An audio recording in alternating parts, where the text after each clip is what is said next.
mandat. Donc, par moment, je voulais d'abord restituer cet élément-là aux téléspectateurs qui nous suivent. Mais je voudrais dire aussi, dans un pays sérieux, on a vu le Moulinex dans d'autres partis lorsqu'il y avait des dissensions.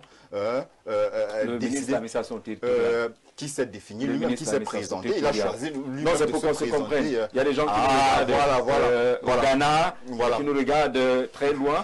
Vous parlez là du ministre de l'administration territoriale. Merci. Donc je me dis, pourquoi est-ce que certains partis ont été éliminés de la course aux élections présidentielles parce qu'il y avait de telles dissensions au sein de leur parti. Mais aujourd'hui, quand c'est le RDPC, le MINAD ne se prononce plus. On attendrait aussi qu'ils prennent position, non pas en tant que militant du RDPC, mais en tant que membre du gouvernement. C'est-à-dire, au moment où nous allons vraiment vers l'investiture des différents candidats, qu'on nous dise que la Cour constitutionnelle demain aussi nous disent qu'au sein du RDPC, vu qu'il y a des tensions, ce parti n'est pas, ne pourrait compétir. Vous les Français. Donc, s'il vous plaît, passez. Comme les autres.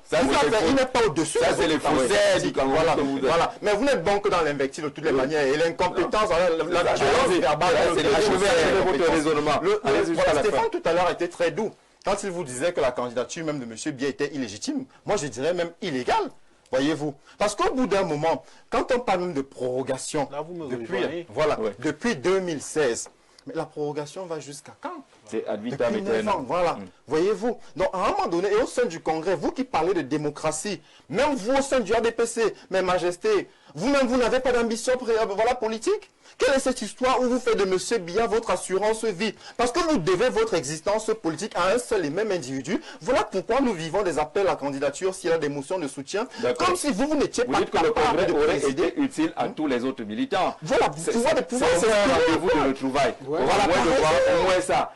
Cette chaleur-là, ça ne vous manque pas. Vous n'allez jamais vous retrouver.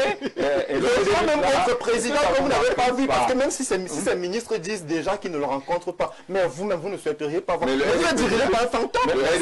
Vous ne dirigez pas un fantôme. On va retirer les mots qui peuvent être mal interprétés. Je pose la question parce que vous, à un moment donné, je sors par là.